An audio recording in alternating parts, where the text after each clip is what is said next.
உனக்கு வந்து இந்த கம்பெனியோடைய அடுத்த கட்ட வளர்ச்சிக்கு என்ன பண்ணணும் அப்படிங்கிறத கேட்டாரு.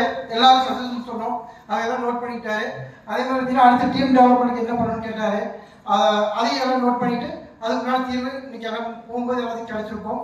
அதுக்கு அடுத்து வந்து பார்த்தீங்கன்னா சூர்யா சார் வந்தாரு.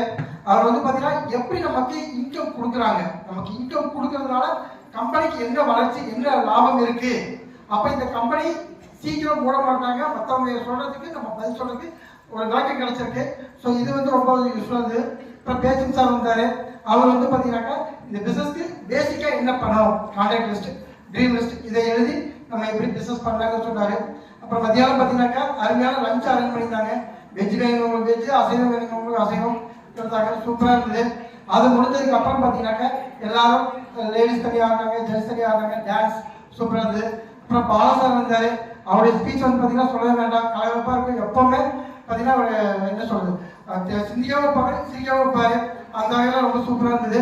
அதுக்கப்புறம் பார்த்தீங்கன்னா நம்ம சீஃப் கெஸ்ட் லிட்டில் டாக் ரீபிரகாஷ் சிபி சார் வந்தார்.